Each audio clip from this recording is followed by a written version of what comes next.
Okay, thanks, Dee. So I would like to thank the organizers for organizing this wonderful workshop and for inviting me for a talk.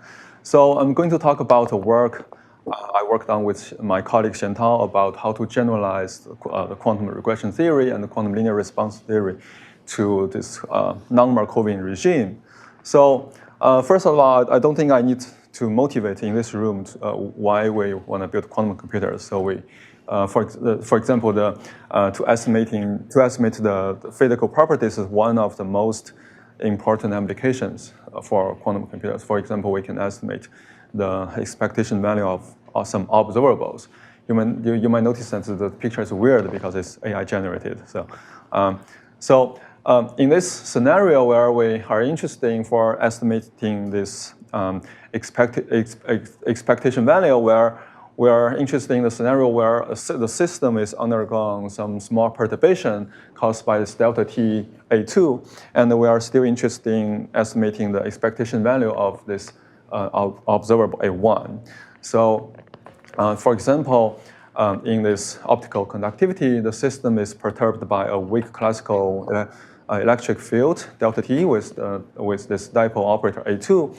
And we're interested in estimating this A1, which is the induced current. So in this scenario where this is the regression theorem and this linear response come into play. So if you are from applied math or from the physics, you're probably familiar with this regression theorem and the linear response. But if you're from computer science or other field, I will give you a mini tutorial, mini introduction of this, the tools. So this linear response theory was first introduced by Kubo 7 years ago. So it says that in order to estimate this perturbed observable, we just need to estimate this. We just need to use the behaviors of the unperturbed observable. For example, this A1, the expectation of A1. I use the subscript 0 to denote the unperturbed average. And you need to take this integral of the chi function. The chi function is called the response kernel, which is the average of this commutator between A1 and A2 in the unperturbed regime. Okay. So now to estimate this guy, the central task is to estimating this response kernel. So how do we estimate this? So I will first talk about how do we estimate this in the Markovian open quantum system. Suppose the system is the system dynamics is some Markovian open system, and then I think everyone will know this that this is the Lindblad equation, where it's generator of this Markovian open system. And then the Lax in 60 years ago taught us about this 2-point correlation function, which is the quantum regression theorem. So basically, if you want to estimate this 2-point correlation function between A and B for time difference tau, then what you do is that this is a Heisenberg picture, but what you do in the Schrodinger picture is that you just evolve this rho for time t, then multiplied by this observable B. Then you send the state to this channel. The L is the Lindbladian for the time difference tau. Then you multiply the A that estimates the trace. So this is all about the quantum regression theorem. Now, so this is about this estimating this 2-point correlation function. Let's see how we can use this to plug this into the linear response. Okay, so recall that this is the linear response, and we wanna the central task is to estimate this response kernel. And if you look at this response kernel carefully, you can see that this is just the average of this commutator. Because of the linearity, this is just the difference between two-point correlation functions. So we can just use this quantum regression twice to do this. So to be more specific, so let's say that for our Markovian open system, all the observables are only acting on the system part. So A1 is basically O1, as A2 is basically O2. Then this guy can be written as the differences between two correlation functions. then we can just use the quantum regression to estimate this, and then estimate this. Then we take difference. And then for this Markovian system, we use another important approximation called Markov approximation, which is basically saying that at any time, the total state of this system plus bath, they are separated. The system is separated from the bath at any time. So basically, it's the same. You have this approximation for any time t, and the bath state is stationary. It stays there. Then this state, the system state and time t2, which is basically evolved from the initial state from t0 with this Lindbladian. Okay.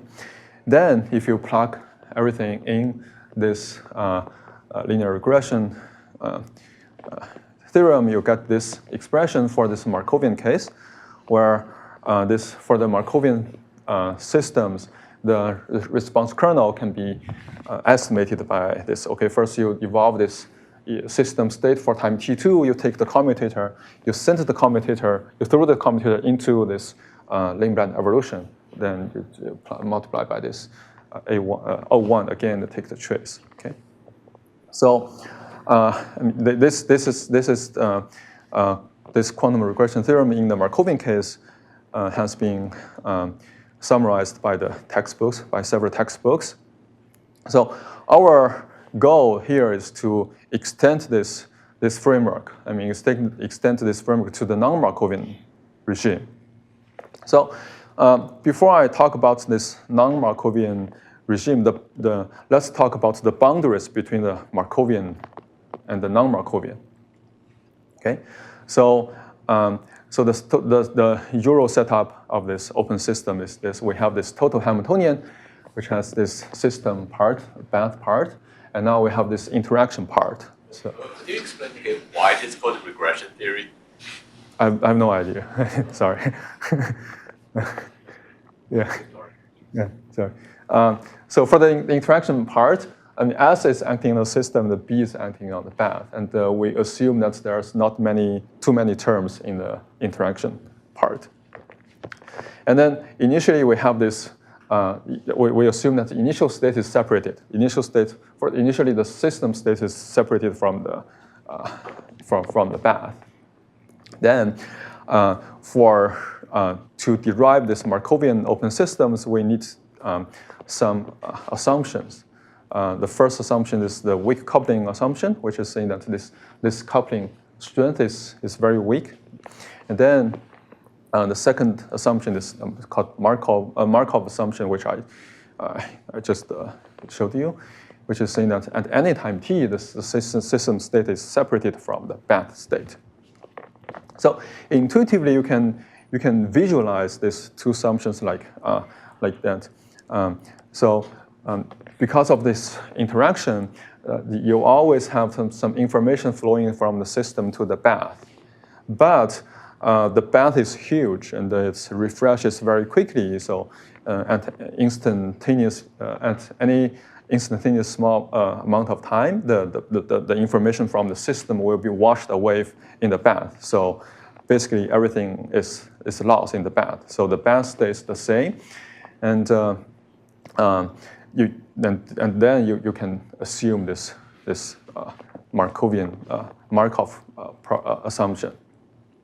So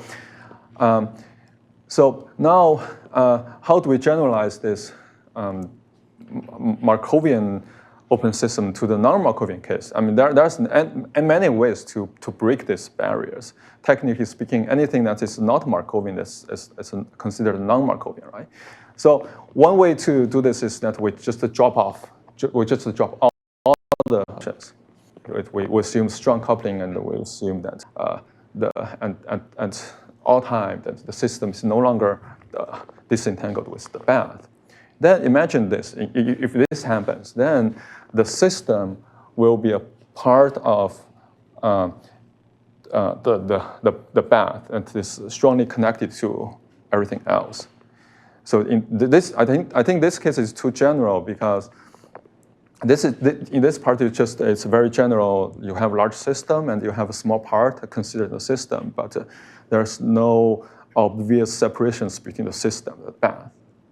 So I think you can. The objective of studying open system is that we want to use only system operators to describe the dynamics of the system. But if in this case, the system is a generic subsystem of a larger system, then I don't think it's easy to do this. You have a question? Do you think of these two assumptions as independent, or maybe the second one follows from the first? I think they are independent. Okay. Yeah. So, okay. So if we drop everything, ultimately you can still derive something to describe the behavior of the system. For example, you consider larger system and the Stein-Spring dilation, then you trace out the part. You have the cross operators. So but this process only describes what the behavior maps the initial state to the target state. But what if you wanted the dynamics? I don't think if you drop off everything, it's easy to get this. Okay. Then of course you can also drop this weak coupling limit. So you assume that the coupling is strong, but then you still have this Markov property that the path is memoryless. I think on Monday, Jian's talk just covered this type of non-Markovianity, right?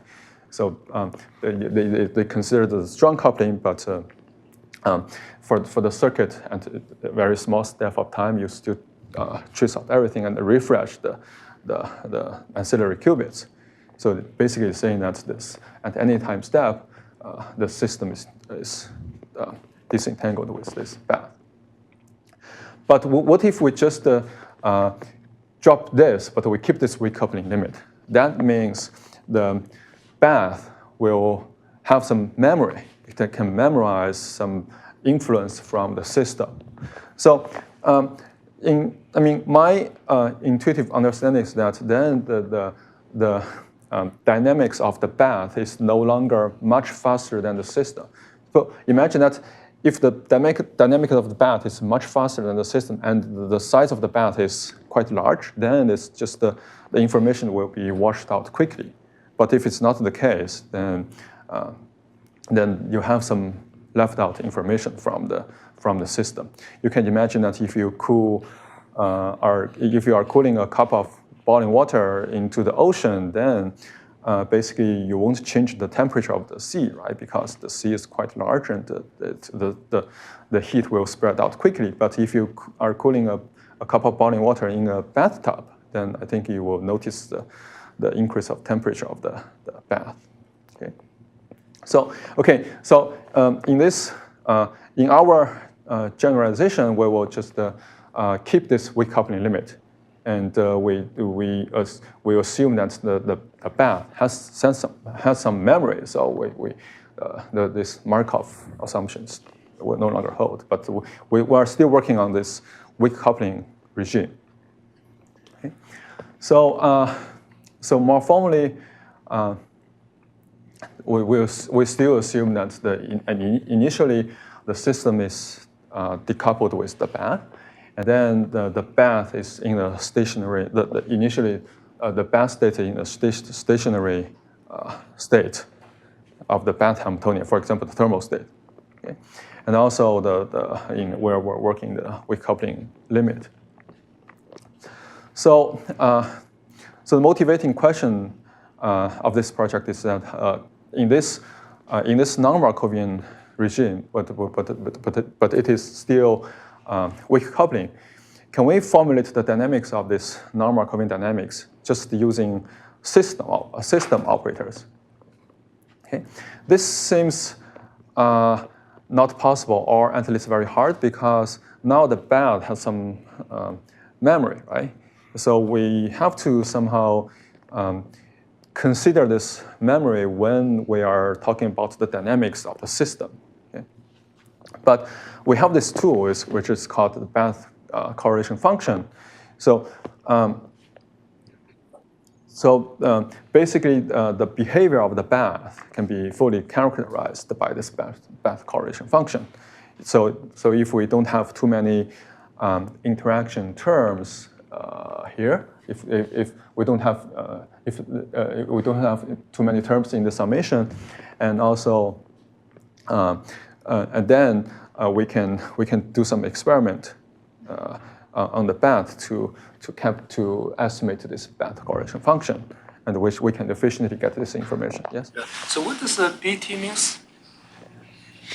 What is in the original Hamiltonian, B is time. B is this. B is B of t is the bath. I mean, this is the B. This is the bath interaction, but in the Heisenberg picture. Okay. So we use this. So all of our non-Markovian work will rely on the information we obtained from the bath correlation function. We assume that in a reasonable non-Markovian bath, and this information can be efficiently obtained. So it contains enough information we can work on for to describe the system dynamics. So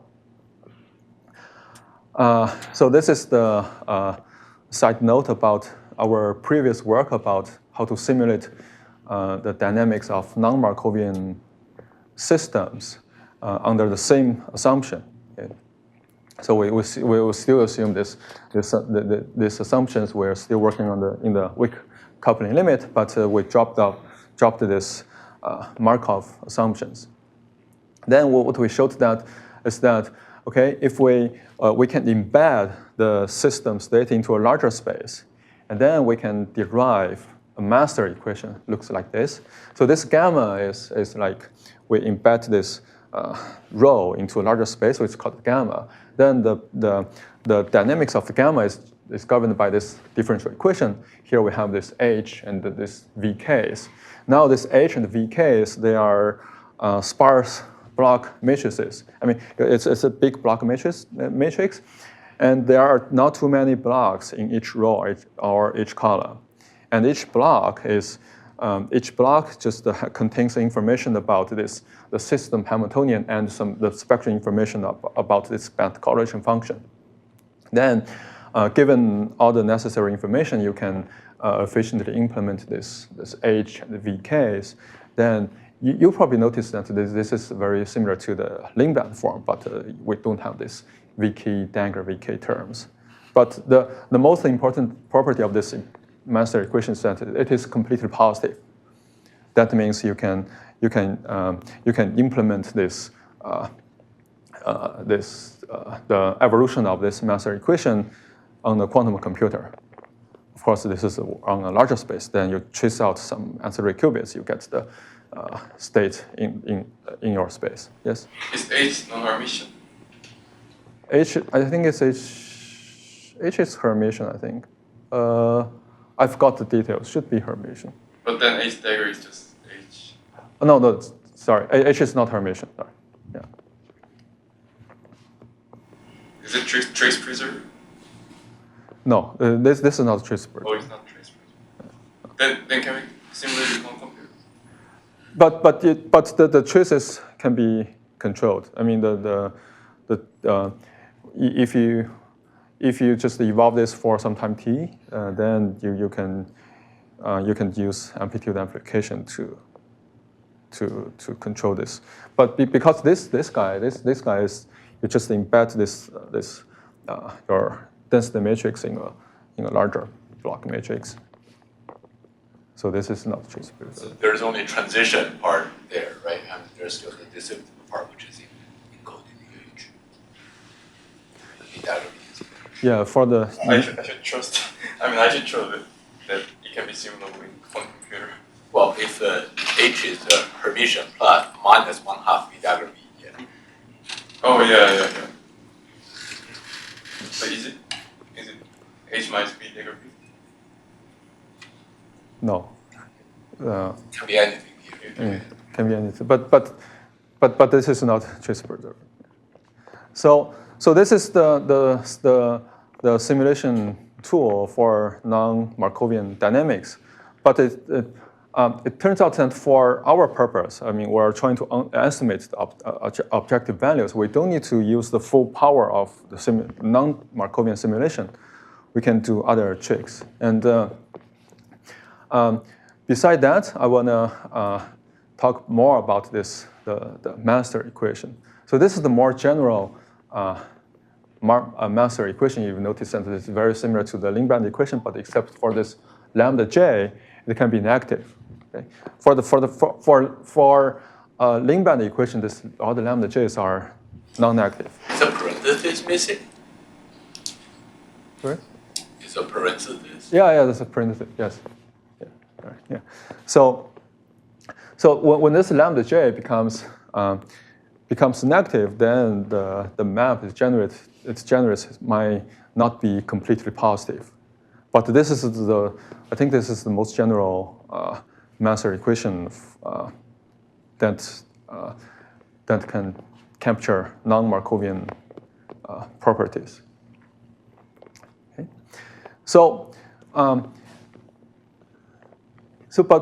But if you are working on this type of master equation, it's very hard to simulate because it's no longer completely positive, so we don't know how to implement this on a quantum computer. But because we are dealing with this expectation value, then this non-Markovianity should be easier to handle using this linearity because of this observation. Suppose you are trying to estimate the expectation value of this output state with this observable, but because this is not a completely positive map, okay? So you can just do the things separately. You can estimate this guy, then take the difference. Suppose you know how to handle this normalizing stuff, then you can just do this too. You can separate this non-completely positive map into positive part and negative part. Then you can estimate the expectation value separately. You still can do this. Yes. I think I missed it. What is the benefit of this more general master equation compared to the previous one? Is it more? Well, this is easier to write, but it's hard. It depends on what you need. If you need the state, if you need the state density matrix, the actual quantum state, I mean it's hard to work with this because the map is generated is not completely positive. But if you are interested in this expectation value, you can use this to this. You don't need the full power of this the completely positive simulation like this. Okay. Any questions? Yes. Is it still embedded in a larger space? No, it's just the system operators. Oh, okay. Well, how can it have memory outside of the system? Oh, I don't know how it can have memory, but I think this is the most general master equation you can have to generate some non-Markovian dynamics. Yeah. Any other questions? So how can we get back to the system the state in the system from this master equation? How can you get back to the system? What? To the original state in the system. For this? Yeah. For this, we I mean, For this, we don't get the state, actually. We just get the estimate like this. do you have any? If we want to get the state, we better use this simulation. Then we post-select, or after this evolution of this into a larger space, we measure some qubit, we do post-selection to get back to the actual state we want. Okay. Any other questions? Okay.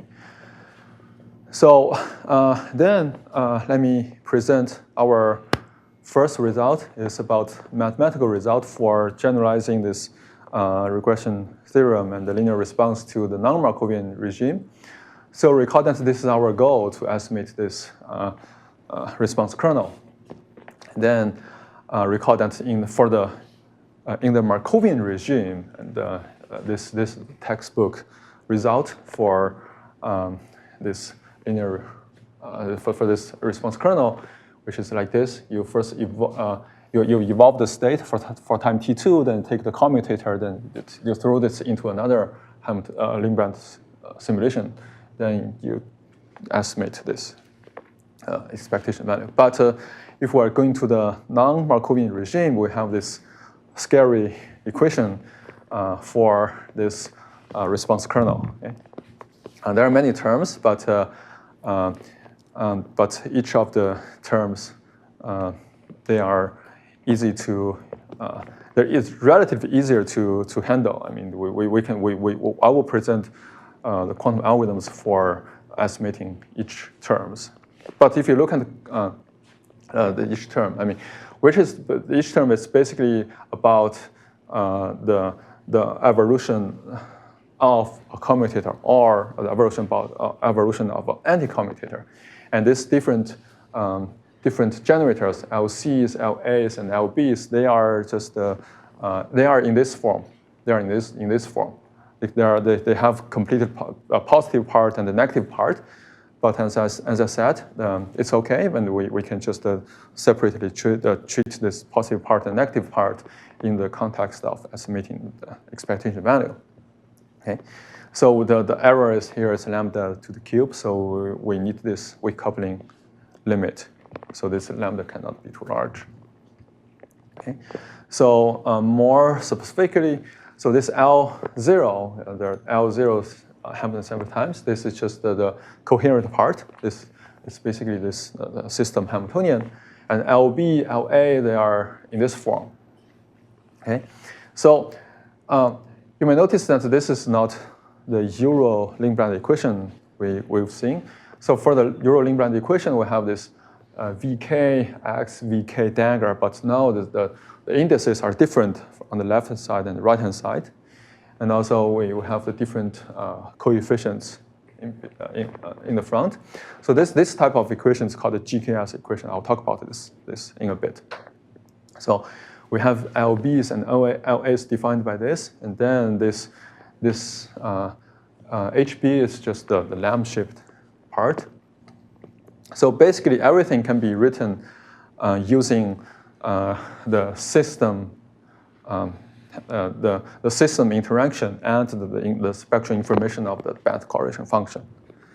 So again, although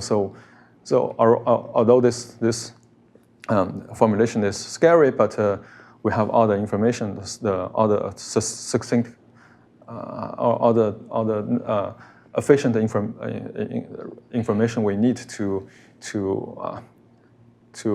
describe each generators. Okay. So any questions about this? So if not, let me just give you a very brief overview of how to derive this 7-line equation. So basically, we start from the first order statistics.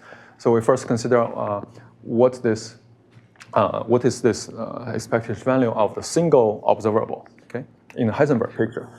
So in the Schrödinger picture, it becomes like this. So we have the initial state. Then this U of t is the total unitary. So have the system Hamiltonian, band Hamiltonian plus this interaction term. This is U of t. And we get this. Then we trace out the band. And then we estimate the output state with this observable.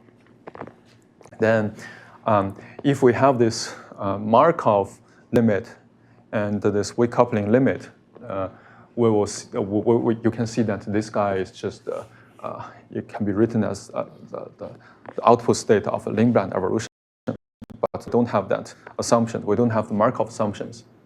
So instead, to see what happens here, so this is the output state of the system evolving for time t. We can use this cumulant expansion. Here we get this M2 is cumulant.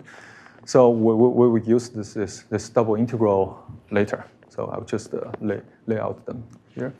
And then for this, back to this correlation function, with some effort, we first show that what if we just plug in this commutator, we have this.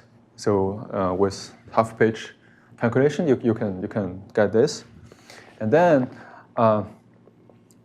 what we do is that we use the perturbative expansion. We just write this rho total state as this zeroth order term, first order term, second order term. Okay? And similarly, this u, we can write this u as the zeroth order term, first order term, the second order term, and higher order terms. So here, this zero order term is corresponding to this coherent terms. So they are easy to deal with. And the second order terms is this cumulus. Is here, and it's also relatively easier to deal with. But the tricky part is the first order term. This is more complicated because of this commutators.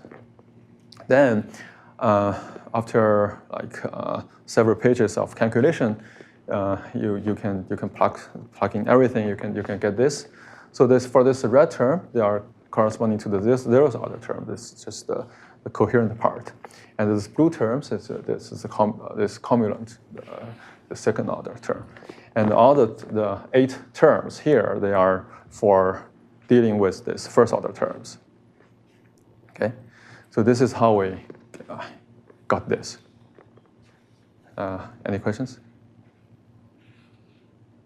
Okay. Yeah, a good question. If you can get higher order expansions, but you need 3-point Banach correlation functions or 4-point Banach correlation functions. Yeah, if you have that, then you can get higher order expansions. Yes, I think so. Yeah.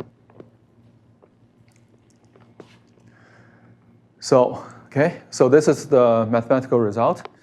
So now I'm going to show you this algorithmic result. I mean, given this formulation, how we can use quantum algorithms to estimate each term. Then we estimate this response kernel. So this is the result, given the block encodings of the 2 observables, O1 and O2.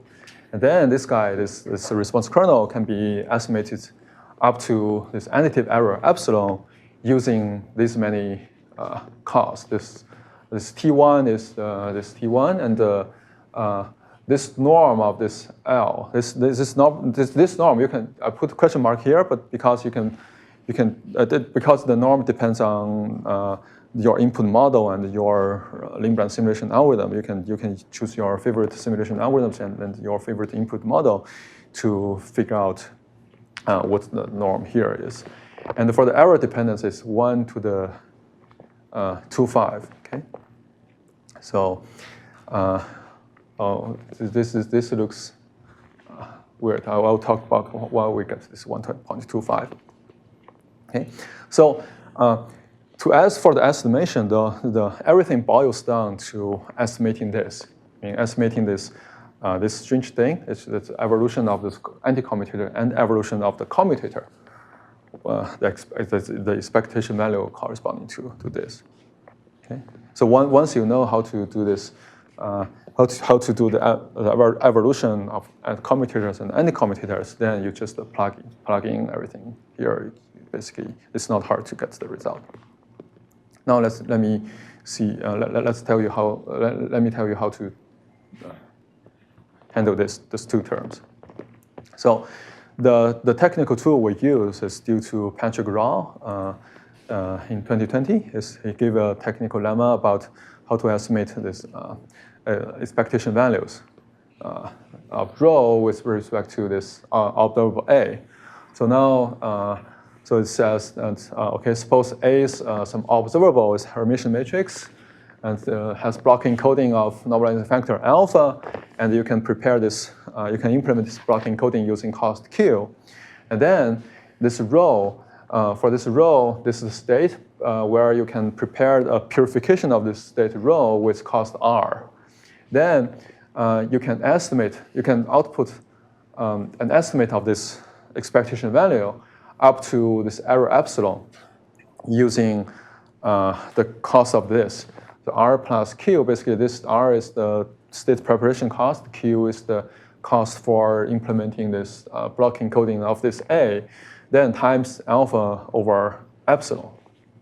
Okay, so we can use this. Of course, you can use other estimators. For example, the estimator Jiaqing presented 2 days ago. You can also plug in that operator to do the job. Okay, then the central task is estimate the two guys. So this is based on the simple observation. Is that if you are looking at the first order derivative of this Hamiltonian evolution, which is basically this commutator, and the first order approximation of this quantum imaginary time evolution is the anti-commutator. So basically, what we do is that we just the simplest thing we can do is that we just evolve this O for a little time, and then we throw this into this Lindblad evolution. We get the evolution of this commutator, and we implement a small time quantum imaginary time evolution, and we throw it into this Lindblad evolution. We get the evolution of the anti-commutator. Okay. So for this kite, you can use whatever algorithm, your favorite algorithm, to implement this kite. For example, the QSVT or other algorithms. So, but we can do better using higher order difference, finite difference formula. For example, we can define this M sub delta as this channel. Okay. Then what we observe is that if you use M delta minus M minus delta, you get this. You still get this anti-commutator, but the error here is much better than this the first order error. So you have this second order finite difference formula. You have this better error, but you can do this further. I mean, you can do this. Use the fourth order formula. It's more complicated, but it end up with this. You will end up with this anti-commutator with a better error, as delta to the fifth. Okay, I mean, so we just stopped here, and if we stop here, I will show you how we can get to this epsilon to the 1.25 error dependence. But you can keep going. You can get arbitrarily high order finite difference formula, and you improve this epsilon dependence. So this is for anti-commutators. So you can also use this for commutators. Okay, then let's put everything together. We just use we just implement this, and then we use Patrick-Ross lemma to estimate this expectation value. Then the total cost is this. So this, for example, we use the fourth order finite difference formula. We get this order epsilon to the fifth, and this epsilon 0 is the error for this error parameter for this Patrick's tool, and then we divide it by this delta because of normalization. And if we tune the parameters, we choose the right parameter, we get this 1/4 error dependence. So like I said, you can push this further. You can choose higher order, arbitrary higher order finite difference formulas, and eventually you can improve this 1.25 to something like 1 plus little o1. But we just stopped here, and because there's fundamental limit to go beyond 1 over epsilon to some polylog 1 over epsilon. So the best thing you can do is 1 plus little o1. So we just stopped here. And then we have the different costs. C sub L is your Lindblad simulation cost, and C sub O is the cost for preparing the block encoding. This alpha is the normalizing constant for block encoding, and the C sub rho is the cost for preparing the initial state. Then you can just use other techniques to plug in this formula to finish the rest of the algorithms, and then we will get our claimed cost. Okay. So there's something I didn't talk about. Is about how to simulate the Lindblad equation in this weird form. I mean, this in this form, where the left hand side is not same with the right hand side. But I will talk about this in a bit. But before that, any questions so far? Good. So for the, sorry, go ahead. I'm wondering what is the generalized Lindblad form? Does it Sorry, can you speak up? I'm wondering what is the generalized Lindblad form we are trying to simulate? I'll talk about this. Yeah. Okay. Yeah, for this multiple-scale expansion of this observable value, this O, so the residual term is of order lambda cubed, and how does the constant before that term depend on the system size? I think everything is for the dependence on the system side. I mean, if you're talking about the number of qubits, I think it's polynomial in the number of qubits. Polynomial, okay. But you mean for the algorithm is polynomial in the qubit, but for the math part, Just for the observable expansion. Expansion, I don't think that depends on the. Does it depend on the system size? I don't think so. Okay.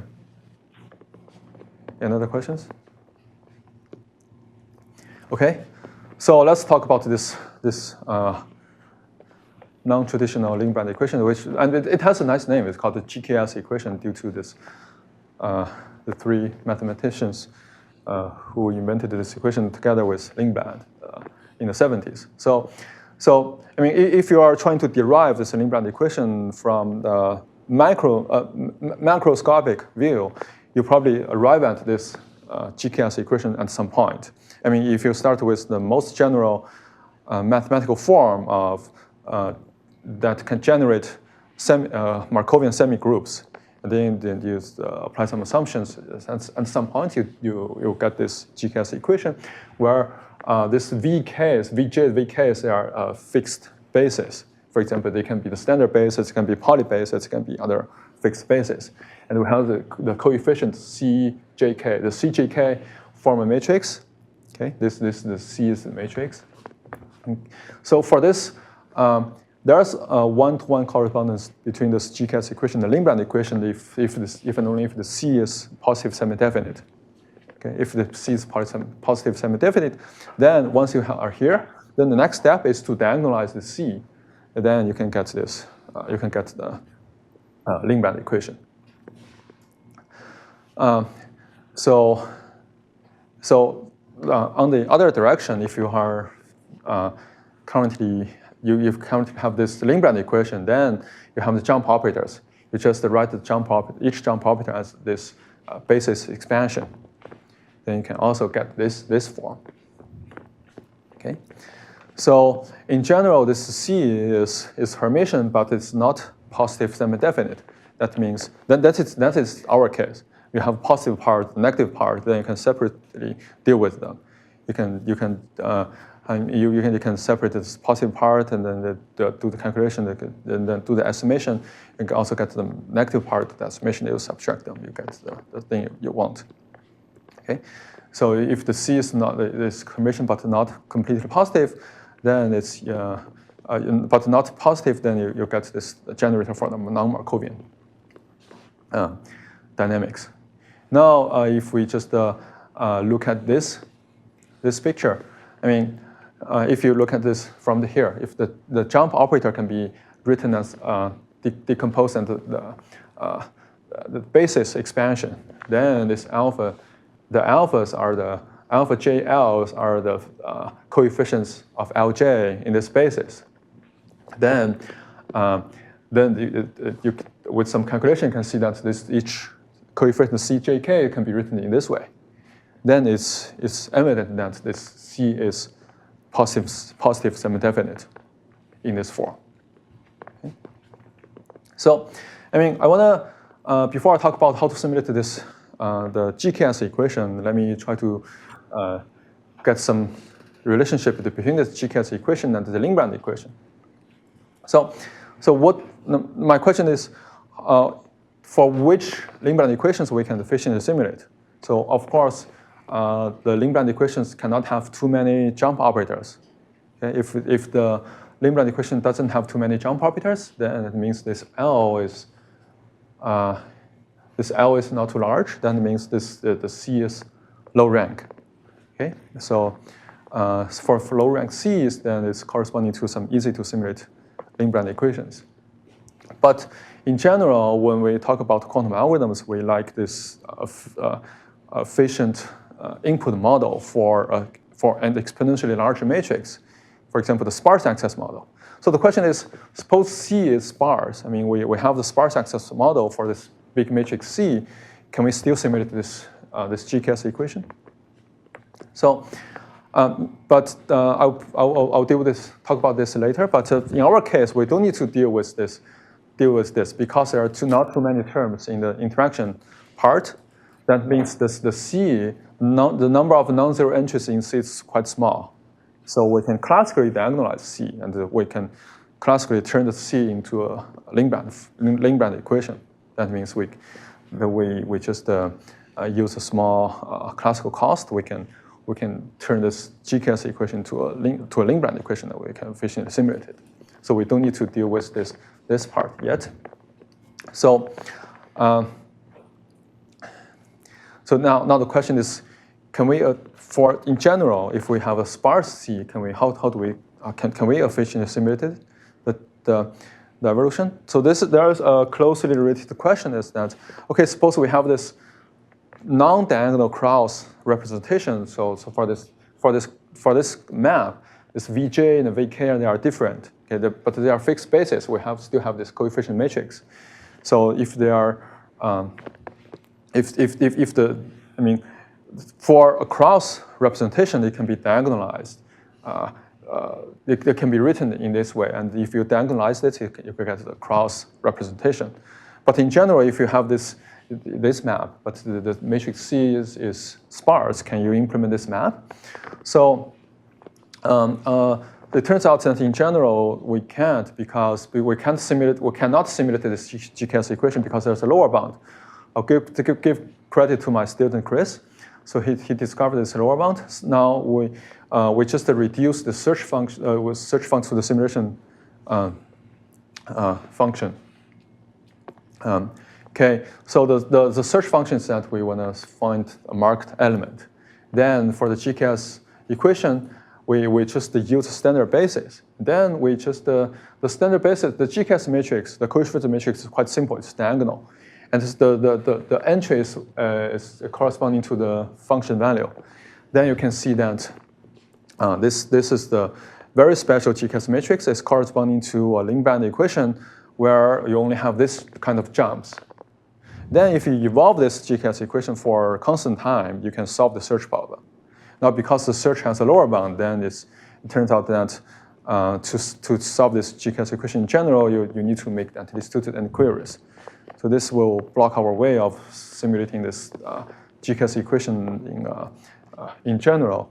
And so I will just conclude and propose some open questions.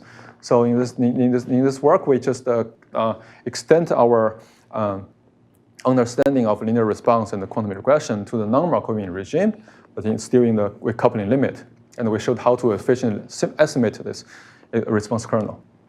And for the first open question is quite obvious. It's can we simplify this, the multi-line equation of this response kernel? And ideally, can we get just the two-line formulation? The first line is about this operators, and the second line is tell us how the operators are related to this Bath correlated function or other efficient information we can get from the Bath. Okay. Then about the GKS simulation. So as I said that if the GKS matrix is sparse, there's probably no hope to simulate it efficiently. But what if it's a low rank? But if it's a low rank, we still don't know an efficient input model for low rank matrices, right? If for a low rank matrix everything is stored in the Q realm, then it can be dequantized. So it doesn't make sense to consider that simulation model. And even if we just we know how to simulate GKS equations, then why do we care about it?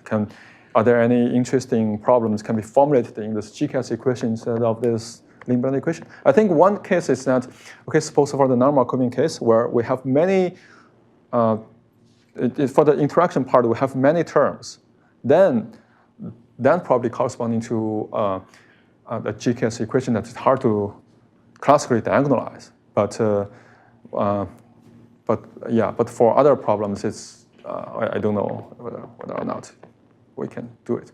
So this is my last slide, and thank you so much for your attention. Thank you.